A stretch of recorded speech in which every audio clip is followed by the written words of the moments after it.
Hello, నేను మీ CS రావు.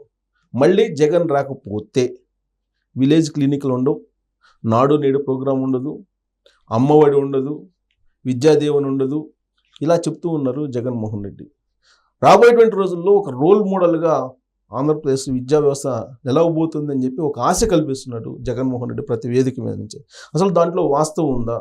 విద్యా వ్యవస్థను సమూలంగా మార్చేశారా? అసలు ఏం చేశారు అక్కడ ఆంధ్రప్రదేశ్లో అనే దాని మీద విశ్లేషణ అందించడానికి ఏపీ టుమారో ఫౌండర్ అలాగే సామాజికవేత్త నల్లమోతు చక్రవర్తి గారు మనతో ఉన్నారు. ఇంటరాక్ట్ అవుదాం. నమస్తే అండి. నమస్కారం సిఎస్ రావు గారు. సార్, ఇది ప్రతి వేదిక మీద నేను చెప్పిన డైలాగ్లే చెప్తుంటారు జగన్మోహన్ రెడ్డి. నిజమే అని చెప్పి చాలామంది అనుకుంటున్నారు. మళ్ళీ జగన్మోహన్ రెడ్డి రాకపోతే సంక్షేమ పథకాలు ఆగిపోతాయేమో, విద్యా వ్యవస్థలో ఇంగ్లీష్ మీడియం పోతుందేమో అనుకుంటున్నారు. ఏమంటారు? జగన్మోహన్ రెడ్డి గారు తీసుకొస్తున్న సంస్కరణలని ఏదైతే చెప్తున్నారో నేను దీన్ని బాగానే కూలంకషగానే స్టడీ చేశాను. You can challenge me where I'm wrong. Mostly it is a show. తల్లిదండ్రుల్ని జనాల్ని మభ్యపెట్టే విధంగా డీపర్ రిఫార్మ్స్ అంటే సంస్కరణలు, విద్యా వ్యవస్థలో జరగాల్సిన సంస్కరణలు ఏమి చేయకుండా ఒక షో హీస్ రన్నింగ్.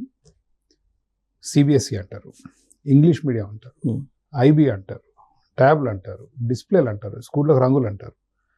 ఈ ఏవి కూడా they are only meant to impress. మీలాంటి వాళ్ళకి ఒక ప్రోడక్ట్ అమ్ముకోవడానికి, ఓట్లు తెచ్చుకోవడానికి చేసే మార్గాలే కానీ దానివల్ల విద్యా వ్యవస్థలో ఎటువంటి ఇంప్రూవ్మెంట్స్ రాలేదనేది నా వాదన.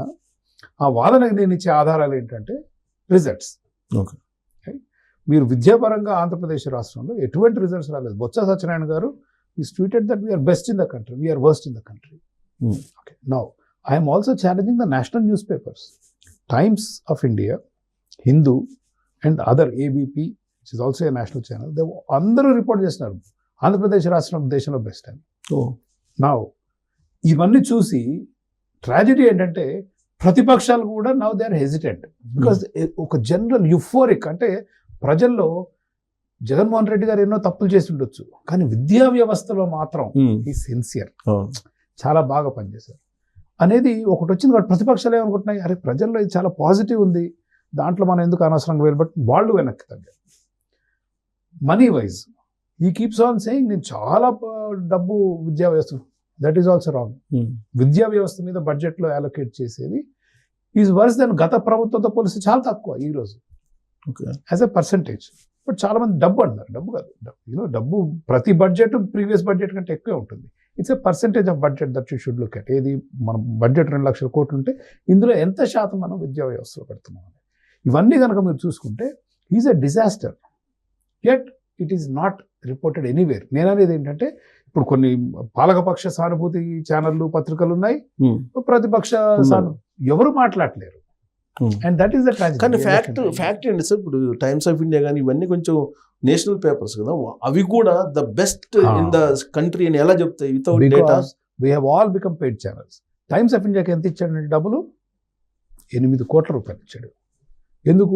ప్రభుత్వాన్ని పబ్లిసైజ్ చేయమని. Literally that is what it says, to create that PR environment for. మొన్న వైజాగ్లో పెట్టారు సెషన్, 4.5 కోట్లు ఇచ్చారు. వైజాగ్ తిరుపతి అండి, సమిట్ తిరుపతిలో పెట్టారు, తిరుపతి ఎడ్యుకేషన్ సమిట్ అది 4.5 కోట్లు ఇచ్చారు. వాడు మీకు అనుకూలంగా రాస్తాడా, ప్రతికూలంగా రాస్తాడా? Now why does Times of India say it is top in the country in access to education అంటాడు. ఈ రేటింగ్స్ ఒకటేమో కేంద్ర ప్రభుత్వం ప్రతి సంవత్సరం చేస్తూ వస్తుంది. Now Harvard University, believe it or not, is also doing a study called Institute of competitiveness అనే సంస్థ అఫిలియేటెడ్ విత్ హార్వర్డ్ యూనివర్సిటీ. ఈ ఇన్స్టిట్యూట్ ఆఫ్ కాంపిటేటివ్నెస్ని హెడ్ చేసే వ్యక్తి భారతదేశానికి is a Stanford University professor. Okay, అంటే it's very credible organisations.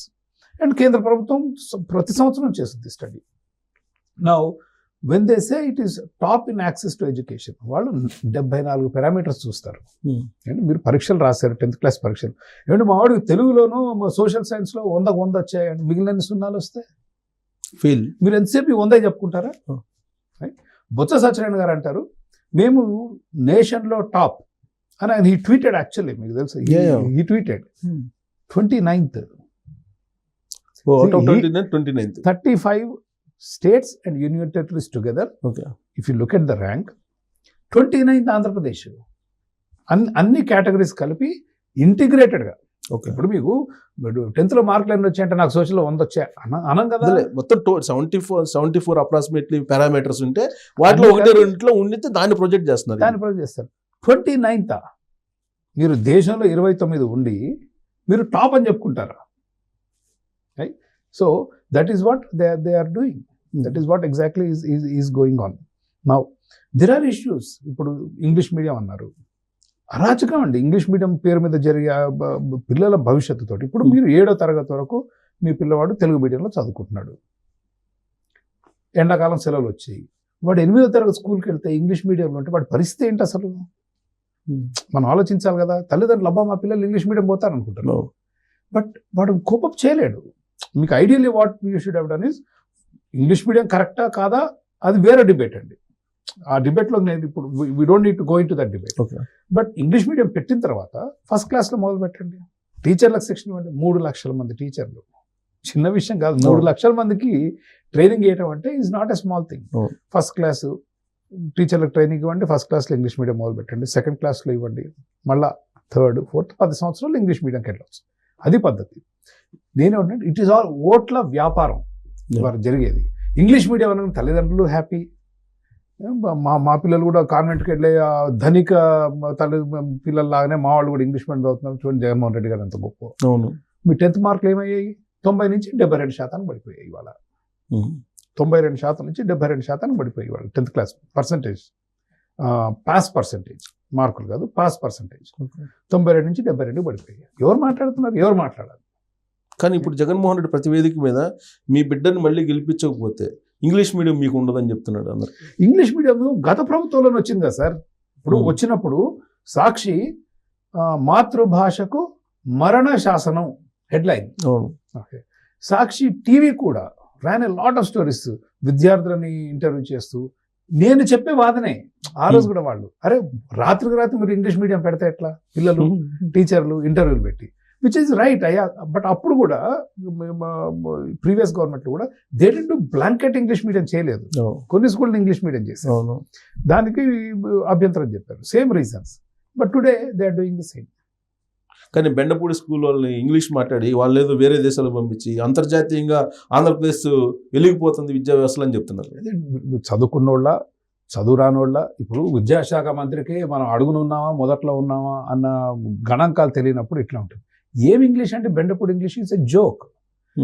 English భాష, English కాదు ఏ భాష అయినా, తెలుగు భాష అయినా, ఇంగ్లీష్ అయినా, ఉర్దూ అయినా, హిందీ అయినా, దెర్ ఇస్ వొకాబులరీ, పదజాలం, దెర్ ఇస్ గ్రామర్, ఏంటి వ్యాకరణం, కమ్యూనికేషన్, మాట్లాడగలగడం, అవి ముఖ్యం. యాస అనేది తెలంగాణకో యాస ఉంటుంది, ఉత్తరాంధ్రకో యాస ఉంటుంది, కోస్టల్ ఆంధ్ర గోదావరి జిల్లాలకో యాస ఉంటుంది, అట్లా హిందీ కూడా ఉంటుంది. మీరు అమెరికా యాస మనకెందుకు అసలు? It's meaningless, it's a joke. అసలు నాకు వింటే చాలా ఎబ్బెట్టుగా ఉంటుంది. మనం ఎవరు మాట్లాడతాం ఇంగ్లీష్ అట్లా, మనం ఎవరు మాట్లాడంగా, ఏంటది ఎవరు నేర్పించారు? మనకేం అవసరం?